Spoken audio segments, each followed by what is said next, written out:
I'm Dave. And I'm Rob. And welcome to the Doctor Who spin-off show, The List Makers, episode 38, Top 5 Space Stories. Rob, you ready for this one? Dave, I've been ready all month, and I'm curious how we're going to tackle the topic.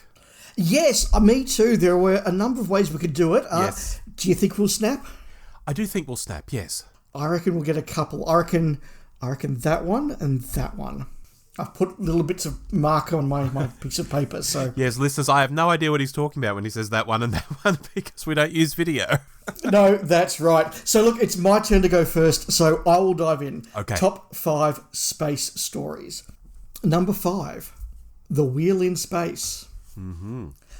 I decided, Rob, that I was going to find stories that were both great stories, but stories that were at their core about space. Mm-hmm. And The Wheel in Space not only has space in the title, and I will admit I was tempted for a few crazy moments just to do stories with space in the title. But The Wheel in Space is about being in space. It's actually one of the few Doctor Who stories that's really about what it's like to live in space, how that works for humans, what their environment's like, what the pressures are like. And it is about that sense of mankind, of humanity, just thrusting forward into space, those early steps, those early space stations. So, as well as a good adventure with the Cybermen introducing Zoe, this is a story all about what humanity's first steps out past our solar system would be like, and I think it's a really cool space story. For sure. Number 4, I've gone The Impossible Planet. When you think of stories about space, this is one where space is almost a character. The vistas of the space station, it's called a space station, the vistas of that space station are all about those wonderful views of space. They are trapped inside that base because outside is that deadly space. They escape through space. The planet is kept in check by a phenomenon in space. They're at the edge of space. This is again about humanity out there in space. Space is all around. And it's also a bloody good story. One of my top 2 or 3 of the Tennant era. Do I have to say now the first Tennant era? I think so, yeah. Well, whatever it is, it's a great story. Continuing along with stories from the Tennant era, I have gone at number 3, The Waters of Mars. This is not a perfect story. It's got a few problematic moments, shall we say, but at its heart is again a great adventure that again is all about space. It is about us going beyond the moon to Mars, those first colonies, about the bravery of people that get out there and explore space and are the first to colonize places like Mars. Again, the environment, that space environment, is so much of the visual of the story. It's so much of the setting of the story. They can't escape because of space. Some of the most memorable shots of it are the Doctor walking through the atmosphere of Mars, looking out into space. It's all about that, and I think it's a great story, and it's all about space. Yes. Continuing the space theme, number 2, The Seeds of Death. This story is at its heart, at its absolute fundamental first principles, about space. And it's all about that transition in technology from rockets to TMAT and then back again afterwards. It's set in space, it's set on a lunar colony. It's all about how we start to interact with, again, those really early journeys of us as a species into space. It talks about space sickness. It talks about airlocks. The Doctor spends a whole episode in space in a rocket with Jamie and Zoe. There are few stories that are more about space than The Seeds of Death. But the one that is, number 1, Frontier in Space. This was the first one I went to. Again, it has space in the title. It's an obvious one. But again, this doesn't exist if the story was not about space. It's about 2 great empires thrusting forward into space. It's all about travel through space. We start with hyperspace. We start with cargo. We set up empires in space. There are so many different spaceships that travel through space. The Doctor goes on a spacewalk. The Doctor almost suffocates in space. Everything about this is about space. It's also a wonderful, wonderful, exciting space opera. Yes, I went there. A space opera story. You cannot get more spacey than this, I contend, which is why it's number 1 on my list. I have some honourable mentions, but I've said my list was very obvious and there's nothing better. So now we'll find out if you've got exactly the same list or you disagreed and you found even more obvious ones. Rob? Dave, for a moment, I thought, is this going to be a night where we just snap on everything? But in the end, it was only two snaps. Okay, was it the two I thought it might be? Let's find out, Rob. Time to make your list. Okay, Dave. In at number 5, I've got State of Decay. And I'm starting with a slight cheat here because they're in E-space. But we didn't agree on what kind of space it would be, did we? No, we never set these things up. We just each take the topic and go. That's it. I've always had a soft spot for this story on a number of levels. I mean, I like vampire stories. I like the tone of season 18. I like Doctor Who stories that are quality, yet no one seems to really rate them. And when was the last time you heard someone gush about State of Decay? I mean, honestly. This ticks all those boxes and more, and it's a rare example of Terrance Dicks writing a TV story to boot. I think it's good stuff. Fantastic. In at number 4, I have The Ark in Space. Maybe an obvious one here, but the space theme is just so strong. We're on an ark in space. I can't go past getting it in here. And something that blows me away about this one, Dave, whenever I stop and remember it, is this is only Tom's second story. While I never forget that it's from his first season, of course I always remember that, I sometimes forget it's only his second story. And he's just so Tom, he's so doctorish in it. It's kind of wild to think about the performance. He's not groping around in the dark trying to find it. He's the Doctor. And this is a great story, so job done. Nice. In at number 3, I have Earthshock.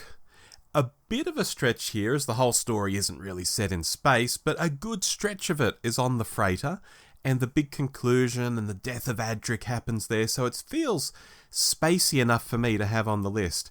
And while it's sure the one where Adric dies, in quotation marks to modern audiences, the return of the Cybermen here can't be underplayed. It had been, 7 years since they were last on the show? A modern audience doesn't think about that or feel that when they see it. You know, they just pull out the disc and put it on and there it is. But for the time, their appearance and that new look was just amazing. So that goes here at number 3. In at number 2, The Waters of Mars. Hey. From the point of view that, yes, the humans working on the base in this story, they're from Earth, and Mars is out there in space, so this is a space story. I know it's a story I've pulled up in the past as having that weird idea where people are turning into what seem to be ice warriors with scaly mouths and stuff, but they don't have anything to do with ice warriors, even though they're on the ice warriors' home planet. I still think that is so weird, Dave. But overall, the story, the themes, the ending, all of this is really good, and I can't not rate it, so there it is. The other one must also be a snap? Yes, Dave, I've got The Impossible Planet and The Satan Pit. This has to be my number 1, as it's one of the great stories of the Tennant years. It's fairly simple in terms of the story and what goes on, but I think it's just executed so brilliantly. And in terms of the space theme, I mean, as you were mentioning, yes, it's out on a little base in deep space on a planet orbiting a bloody black hole. I mean, does it get any more space than that? To me, this is very much a modern take on the Hinchcliffe era, and I can't give it higher praise than that. It's a shame more New Who isn't actually like this. Maybe not every week, but more often at least. So that is a definite number 1 for mine. Well, yeah, we had our 2 snaps there. I definitely thought we'd get The Waters of Mars. I thought you'd do Frontier in Space. I thought you'd do Ark in Space. Yeah, no, really, really interesting picks. Now, one of my runners-up was Colony in Space. That was really fighting until the last moment with Wheel in Space for that last slot. Again, it's about actually exploring, but I just felt there was a bit more about how they're living in actual space in the Wheel in Space. So I went for it. Now, if we had done a top 5 stories that have the word space in the title, yes, we've mentioned most of them, but we haven't mentioned the Space Museum. True. The Space Pirates.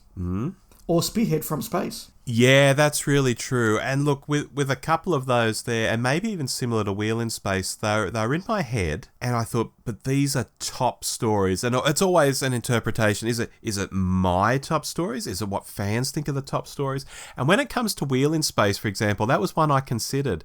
And I like Wheel in Space considerably more than the average fan.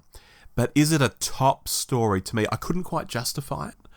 And it would be the same with a couple of those stories. So they didn't make my list. But yeah, they're in consideration, don't you worry. And of course, if we're doing episode titles, the first part of the censor Here we go. Strangers in Space. Of course. Look, Ark in Space is a really good pick there. I do really like it. And it's funny, as I was just going through my mind and thinking, what are these really spacey stories? The Ark in Space didn't pop up because it's so indoors. It's right. so in that set. But of course, it is in a space station. It's all about the Wirrn coming through space and mankind surviving in space. So, yeah, I think that's a really, really obvious one that I perhaps missed. And a place we go back to later in the season. It's an important sort of place, yeah. Yeah, no, it absolutely is.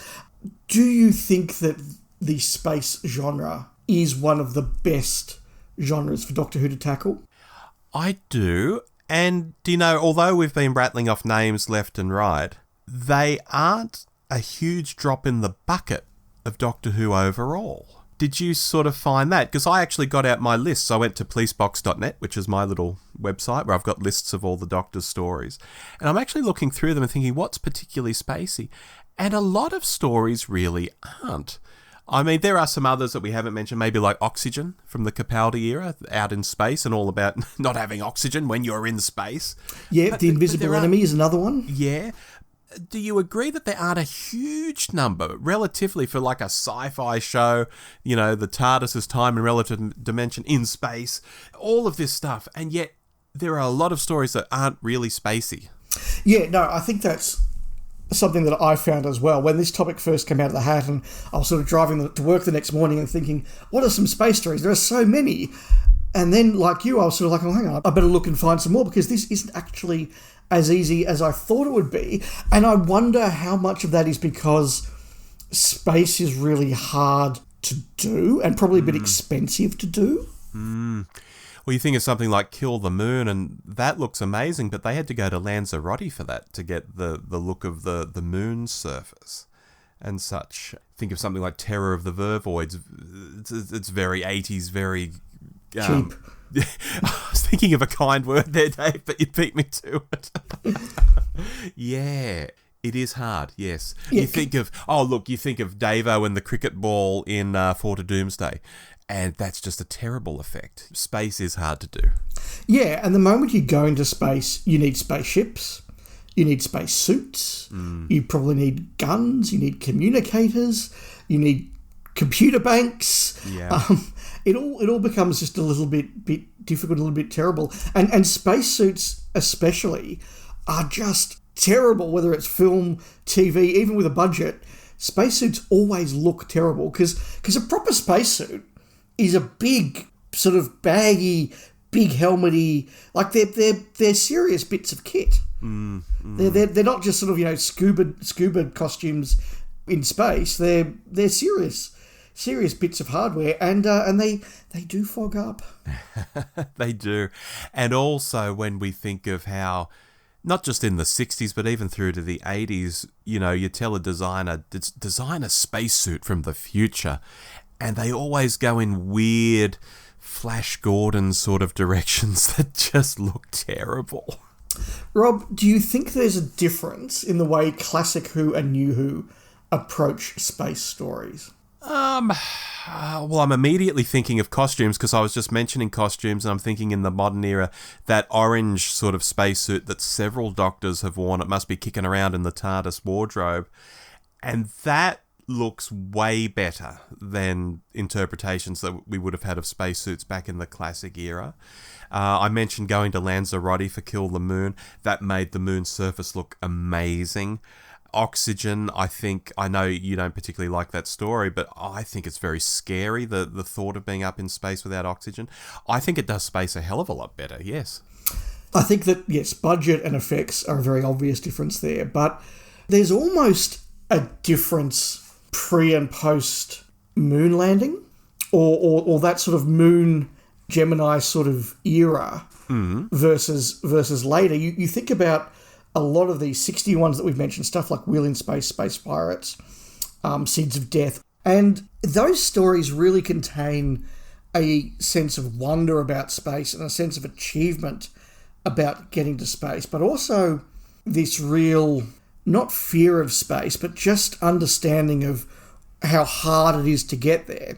And I think that when you're living with the space program going on, you have that. And of course, famously, stuff like the Space Pirates, the Ambassadors of Death, another one we haven't mentioned, which has the British space program. Yeah. Those are stories where the production team had said, right, well, it needs to take time to get between different places in space, and things are a bit slow and things are a bit majestic and a bit balletic, because that's what people are watching on TV. You know, the rocket doesn't take off from Earth and arrive at the moon in 20 minutes. It's sort of like, well, day 1, day 2, day 3. Okay, now we can watch them land on the moon, and now day 4, day 5. So there is that sort of sense, whereas anybody who's, under 50 has probably never seen a lunar mission. Yeah, that's true. That's true. And also, for some reason, it popped into my head that in the early 70s, you would have had stuff like 2001: A Space Odyssey, and that sort of very, very slow take on space, almost a very realistic take on space, very silent, really. Yeah. And by the end of the 70s, you're in Star Wars, with X-Wing fighters flying about and sound and, explosions and stuff. And it's almost completely the opposite vibe. I don't know why that popped into my head, but I'll just throw it out there while I think of it. Yeah, no, I think those are really good markers in the way that we portrayed space in science fiction generally. And again, Star Wars basically comes at the end of the lunar program. Yeah.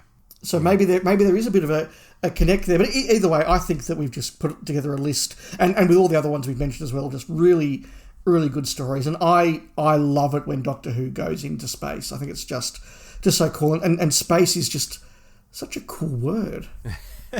It is. And another one I thought you might have picked just for the Adric element, Earthshock. Yeah, again, it's an interesting one where you mentioned it. I'm like, of course, this is a space story. Of course it is. But when I think about it in my mind's eye, yes. It's all corridors and caves. Yeah. So maybe that's why I didn't go there. But yeah, no, I mean, look, it's a classic story. I love it, and yeah, I get why it's on your list. Anyway, we're running out of time. What if we? We are running out of time. Next time, Dave, have you got your hat there? I have got my hat. Next time we have from listener Suicidal Chicken. Hello, Suicidal Chicken. Top 5 non-Doctor Who monsters and races you'd like to see in the show. Oh, blimey. Okay. That's a different one. Thank you, Mr. Chicken. That's, yes. As always, my mind starts making the list automatically, but I've got a month to think about it, but, yeah. We've got a month to think about it. We've got 4 hot takes in a monthly show coming up in between that and then. Oh, but, gosh, yes. Yeah, non-Doctor Who monsters and races in Doctor Who. I'm sort of looking over my shoulder at my DVD shelf and thinking already, but we'll talk about that next time. Until then, I've been Dave. I've been Rob. And we'll speak again soon. Bye-bye.